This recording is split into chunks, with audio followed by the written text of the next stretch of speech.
कभी ऐसा महसूस हुआ है कि जिस तरह आप दुनिया को देखते हैं बाकी लोग वैसे नहीं देखते? आज हम कवि कबीर की एक बहुत ही गहरी कहानी में उतरेंगे जिसे ओशो ने अपने अंदाज में सुनाया है। ये कहानी ऐसी है ना कि यह हमें अपनी ही मानी हुई सच्चाइयों पर सवाल उठाने के लिए मजबूर कर देगी। सारी दुनिया भई सयानी, मैं ही एक बौराना। क्या लाइन है! कबीर के ये शब्द सीधे दिल में उतर जाते हैं। सोचकर देखिए, क्या सच को देखने की कीमत यही है कि दुनिया आपको पागल समझने लगे? बस यही सवाल इस पूरी कहानी की जड़ है। तो सवाल यही है कि जिसे हम रियलिटी कहते हैं, क्या वो वाकई में असली है या हम सब बस परछाइयों का एक खेल देख रहे हैं और उसी में जी रहे हैं? ये कहानी हमें इसी सवाल के बहुत गहरे में ले जाएगी। तो चलिए इस कहानी की दुनिया में चलते हैं। कल्पना कीजिए एक बहुत ही अंधेरी गुफा की, और हो सकता है ये गुफा हमारे अपने मन की दीवारों से बहुत अलग ना हो। अब जरा उस अंधेरे को महसूस करने की कोशिश कीजिए। कुछ कैदी हैं जो पैदा ही वहीं हुए, जंजीरों में बंधे हुए, और उनकी पूरी दुनिया बस सामने की दीवार पर नाचती हुई कुछ परछाइयां। पर सबसे डरावनी बात पता है क्या है? उन्हें यह पता ही नहीं था कि वो गुलाम हैं। वो तो अपनी जंजीरों को ही अपना गहना समझते थे। हमारे दर्शन में ना इसी धोखे को, इसी भ्रम को माया कहते हैं। ये एक तरह का पर्दा है जो हमें सच नहीं देखने देता, और हम असली चीज की जगह बस उसकी परछाई देखकर ही खुश हो जाते हैं। लेकिन कहानी में एक ट्विस्ट आता है। हर सिस्टम में कहीं ना कहीं एक दरार तो होती ही है।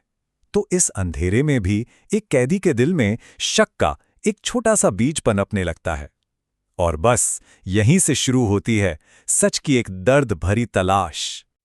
और ये शक बहुत छोटी सी बात से शुरू होता है। वो सोचने लगता है कि यार ये परछाइयां, मैं इन्हें छूने की कोशिश करता हूं तो हाथ खाली रह जाता है, इनसे बात करता हूं तो कोई जवाब नहीं मिलता। आखिर माजरा क्या है? बस यही छोटी सी खटक एक बहुत बड़ी क्रांति की शुरुआत थी। अब यहां एक बहुत बहुत ही हैरान करने वाली बात पता चलती है। सच की तरफ जो पहला कदम होता है ना, वो सुकून नहीं देता बल्कि दर्द देता है। अज्ञान के अंधेरे से निकलकर ज्ञान की रोशनी में आना इतना आसान नहीं होता। आंखें चौंधियां जाती हैं। सोचिए कितना बड़ा पैराडॉक्स है ये।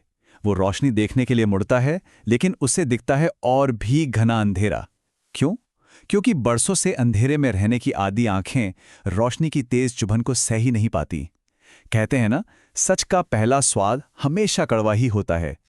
लेकिन हर दर्द और हर संघर्ष के बाद वो पल आता है, आजादी का पल, जब सारी जंजीरें टूट जाती हैं और वो कैदी आखिरकार उस गुफा से बाहर निकल आता है। पहली बार असली दुनिया को अपनी आंखों से देख रहा है। जरा उस एहसास की कल्पना कीजिए, जहां सिर्फ काली सफेद परछाइयां थीं, वहां अब हजारों रंग बिखरे पड़े हैं। जहां मौत जैसा सन्नाटा था, वहां अब पंछियों का संगीत गूंज रहा है। जहां सिर्फ एक पत्थर की दीवार थी, वहां अब खुला नीला आसमान है। ये सिर्फ आजादी नहीं थी, ये तो एक नया जन्म था। उसकी खुशी का कोई ठिकाना नहीं था। वो नाच रहा था, गा रहा था, हंस रहा था। पूरी जिंदगी एक धोखे में गुजारने के बाद जब सच मिलता है ना, तो खुशी ऐसी ही होती है, बिल्कुल पागलपन जैसी, बेलगाम। लेकिन कोई भी इंसान अपनी खुशी में अकेला नहीं रह सकता है ना। जैसे ही उसे अपने उन साथियों का ख्याल आता है जो अब भी उस अंधेरी गुफा में कैद हैं, उसके दिल में एक नई बेचैनी उठती है। ये बेचैनी थी करुणा की। इसी एहसास को महाकरुणा कहा गया है। ये कोई चॉइस नहीं है, कोई फैसला नहीं है। ये तो ज्ञान का, सच का स्वभाव है। जब किसी को सच्चाई का पूरा समंदर मिल जाए, तो वो उसकी कुछ बूंदें दूसरों पर छिड़कने के लिए मजबूर हो ही जाता है। और वो ये अच्छी तरह जानता था कि गुफा में वापस जाने का नतीजा क्या होगा। वो लोग उसकी बात नहीं सुनेंगे, उस पे हंसेंगे, उसे पागल कहेंगे, हो सकता है उसे जान से भी मार डालें। लेकिन जो करुणा की ताकत होती है ना, वो किसी लॉजिक, किसी तर्क से बहुत बड़ी होती है। उसे रोकना नामुमकिन था। और वो लौटता है अपनी मुट्ठी में आजादी का तोहफा लेकर। लेकिन जिसे वो एक खुशखबरी समझ रहा था, गुफा के अंधेरे में बैठे लोगों के लिए वो सबसे बड़ा खतरा था।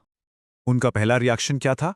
उनका पहला हथियार, तुम पागल हो गए हो, तुम्हारा दिमाग खराब हो गया है। सीधी सी बात है, जो चीज हमारी समझ से परे होती है, उसे सच मानने से ज्यादा आसान होता है उसे पागलपन कह देना। फिर वो खुद को डिफेंड करने के लिए कहते हैं, अरे ये तो भगोड़ा है, कायर है, जिंदगी की लड़ाई से डर के भाग गया। देखा आपने, वो उसकी आज़ादी को कायरता का नाम देकर अपनी जंजीरों को, अपनी गुलामी को सही साबित कर रहे थे। और आखिर में वो अपनी जानी पहचानी सेफ दुनिया को और कसकर पकड़ लेते हैं। वो चिल्लाते हैं, असली सच तो ये है जो हम देख रहे हैं, तुम्हारी वो सूरज और रंगों वाली बातें सब ख्याली पुलाव है, सब सपने हैं। असल में वो एक अनकंफर्टेबल सच के ऊपर एक कंफर्टेबल झूठ को चुन रहे थे। इस गुस्से के पीछे, इस इनकार के पीछे एक बहुत गहरा डर छिपा था। डर ये कि अगर ये लौटा हुआ आदमी सच कह रहा है, तो इसका मतलब है कि उनकी पूरी की पूरी जिंदगी एक झूठ थी, एक धोखा थी। और इंसान का जो ईगो होता है ना, वो इतनी बड़ी हार कभी नहीं मान सकता। और जब कोई तर्क काम नहीं आता तो फिर हिंसा का सहारा लिया जाता है। उन्होंने उस सच को ही खत्म कर दिया जो उन्हें आज़ाद कराने आया था। उन्होंने उसे मार डाला, उन्हीं पत्थरों और अपनी ही जंजीरों से। और ठीक इसी मोड़ पर कबीर के वो पहले शब्द फिर से कानों में गूंजते हैं, कहे कबीर दीवाना। अब समझ में आता है कि ये दीवानापन दुनियादारी का नहीं बल्कि सच का दीवानापन है। तो ये कहानी हमें एक बहुत सीधे लेकिन बहुत मुश्किल सवाल के सामने लाकर खड़ा कर देती है कि अगर कोई आकर हमें हमारी जंजीरें दिखाए तो हम किसे तोड़ेंगे, उन जंजीरों को या उस दिखाने वाले को? इस सवाल का जवाब हम सबको अपने अंदर ही खोजना होगा।